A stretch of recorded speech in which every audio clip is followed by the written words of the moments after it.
What is good, my peoples? This is Kobe2408. This video is going to be about 5 quick tips on how to win your lane. A little different from the videos I've been doing.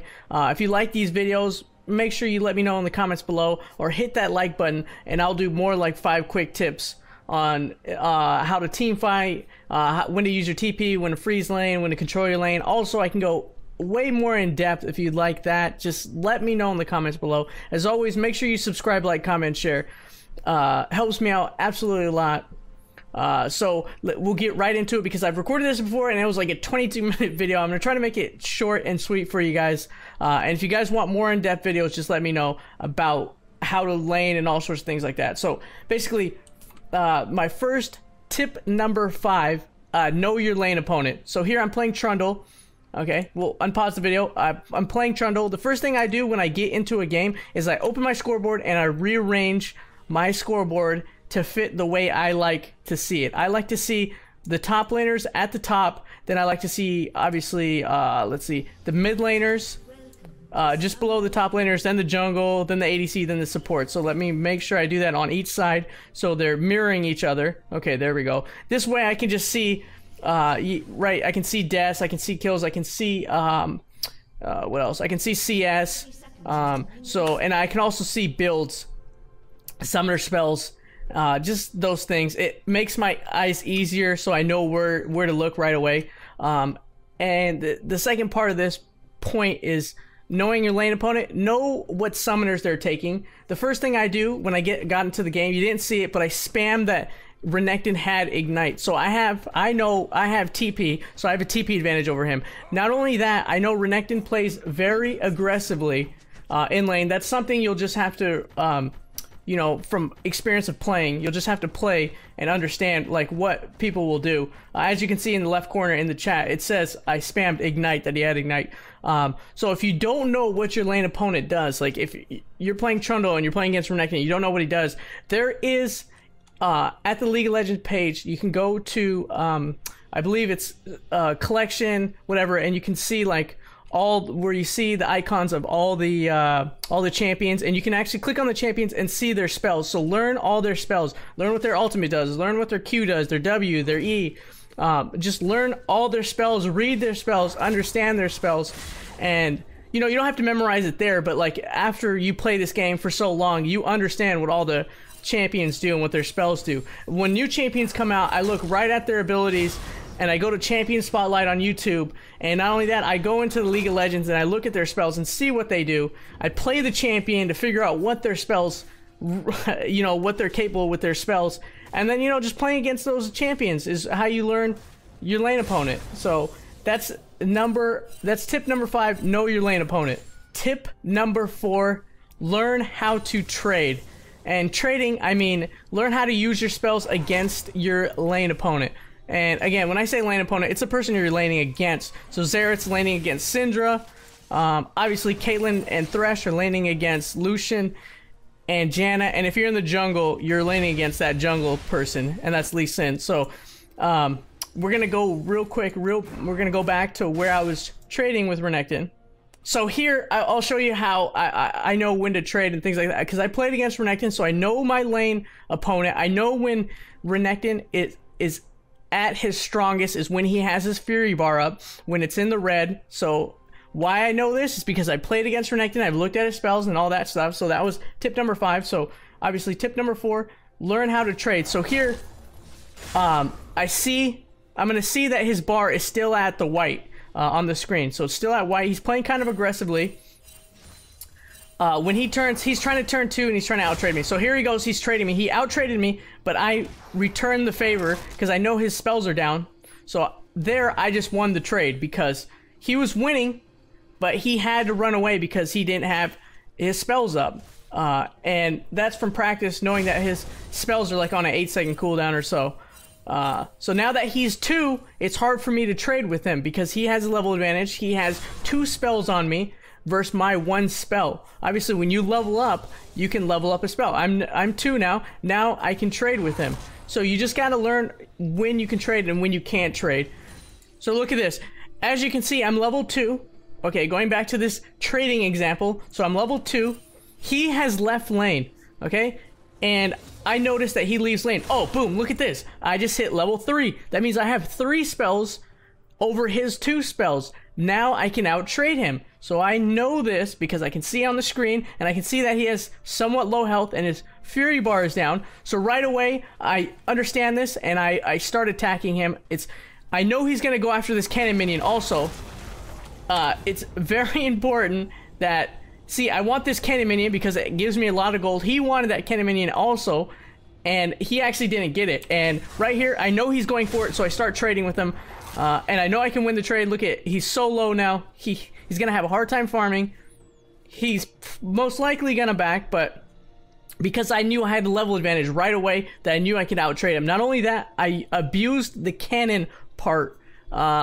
I knew he was going to go after a cannon minion. A lot of people love to go after the cannon minion because it gives a lot of gold. But sometimes you just got to give it up. So you got to know when to trade and when not to trade. That's tip number 4. So tip number 3 is learn how to counter build, or as people like to say, you should counter build. So as you can see, my first back was not to get a damage item, was not to get like a long sword, it was not to get anything related to damage. It was specifically to build against Renekton. Now, let's say you're laning against, for example, Syndra. Okay, Syndra does magic damage. You can go back and you can get magic resist. Obviously, I got armor because he does magic. He does physical damage. And again, same thing with if you're going against Lucian or you're the support and you need to tank up. You can basically build against your lane opponents, but we're going back to this example. I'm playing against Renekton, and I know he does physical damage because I know from tip number 5, know your lane opponent. So he does physical damage, and so I went back and specifically got a cloth armor that gives, obviously, cloth armor says it in the title, armor. So he's gonna do less damage to me. So I can, again, out-trade him. He went back and he got a longsword, so that wasn't probably his best option to get. He should have probably gotten armor because obviously he's losing trades against me. So he should have been counter building from the start. So that way he could have stayed in lane. So counter building, very, very, very important. Personally, I think you should just counter build from the start. And the thing is, you don't have to finish items. You can build pieces of the item. So like I do here, I go back and I get ninja tabbies, which are the armor boots. You can see that. And then I start building damage. Not only that, I don't even finish. You'll see me get a Tiamat, which I will show you here shortly. Also, I don't finish the Tiamat. I build pieces of it. So if you're going against, like, let's say for example Syndra, and I'm playing Xerath, you can go back, get a Negatron cloak. It has specifically only magic resist. You don't have to finish the item with it. Okay, you can build a Negatron cloak and you can build something else. A lot of the pros do that. They don't finish the entire armor item or the magic resist item. They get a piece of it and then they go back and they start building into something else, and then finally their second item, they will finish that item. If that makes sense, I will show you here. If it doesn't make sense, I will show you right here. As you can see, I went back. Obviously, I finished my armor boots. They're very cheap to get, so that just specifically cuts Renekton's damage. I want to show you guys a fight that ensues. So basically, because I have the ninja tabbies, I can take more damage from the jungler because he does physical damage and Renekton. So right here, a fight breaks out because they're in our jungle. And because I have the ninja tabbies, I'm not taking that much damage. I have my ultimate. I ulti Renekton right away. My team rotates. And because I had the ninja tabbies, right here, these armor boots, I was able to survive. So I built, obviously, specifically against Renekton. So anytime a fight breaks out, I'm taking less damage. So tip number 2, buy wards. It's very important that everybody buys wards, okay? You gotta ward when your wards are up. Make sure you're warding in the bush. I can go way more in depth into how to ward, but since I was playing top lane, you know, I was warding. So obviously the bot lane got counter wards. It's very important that as a team you buy counter wards. It's not just the support's duty to buy wards. You know, you gotta buy wards as well. If you're playing mid, top, you know, if you're playing ADC, if you're playing the jungle, it's very important that you guys all ward as a team. SKT does it well. They ward the entire map so they know when ganks are happening. We have wards up here. Obviously, the red team is warding a lot better than us at the moment. They have one over here, they have one up in the lane, they have one down here. They're not the best placements of wards, but they are warding, so they can see if there's any ganks coming. So it's very important. This makes or breaks games for the most part. Warding, it's so critical. If you don't have wards on the map and everything is dark, you're gonna basically get out ganked, get out rotated, and you're gonna die. And that's basically what it is. It's very rare, especially in higher elos. It's very rare that not having wards you win games, but obviously in the lower elos it helps a tremendous amount because it shows when ganks are coming, it shows when people are missing from lanes. So just buy wards. Obviously you can get the warding totem and you can help ward, and if you're mid lane and your top lane, your ADC and your jungler, you can always upgrade to this Farsight totem, which I recommend doing when you have a chance. It's upgrading to this blue ward. But if you have 2 warding totems and you're sitting on them like Master Yi is, you should be using those wards. You gotta ward, you gotta put them down. Your map should not be dark. Okay, you should be able to see your map, especially in the jungle and stuff like this. Like, he just put a ward here, that's a pretty good ward.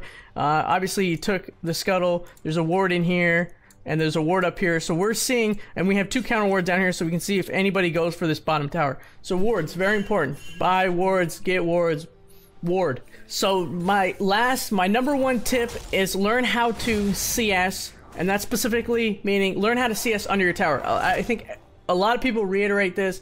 I've heard it in a lot of videos. They all say learn how to CS under your tower.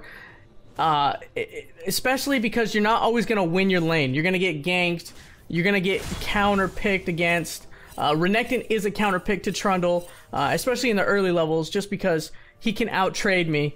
This Renekton wasn't that good. He couldn't out-trade. So I knew that I could farm under my tower because I'm good enough to farm under the tower because it's easy with Trundle. Some champions are very easy, some champions are a little bit harder, but you should learn all champions on how to farm under the tower. I can go way more in depth on that, but I'm not going to. But that's just something you have to learn when you play the game. So you have to just practice it. Is all you have to do. Is what you have to do is practice. But you want to learn how to farm under your tower. Very, very, very important. Since I know how I can farm under my tower, which I'm doing, I'm letting him push the wave. I now have a level advantage. I can out-trade him. And here I go. Obviously, you're going to see me.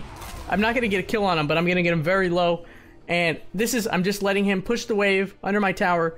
So not only can I gank him easy, not only can he get ganked easy from my jungler, but I can farm and not get ganked. Like, I don't have a care in the world. Since the wave is so close to my tower, this Lee Sin is having to wait in the bush to try to gank me. See, he's waiting here, he's wasting time. Well, the mid laner, Master Yi, just went and ganked Syndra, and we just got a kill for that. And first blood, actually. So, see, if you learn how to let them push and farm under your tower, it puts a huge advantage to your team, puts a huge advantage to you, so you don't get ganked like this. He had to wait, and he had to force something, because he was sitting here in the bush for so long, and since I was pretty close to my tower, I could just walk back.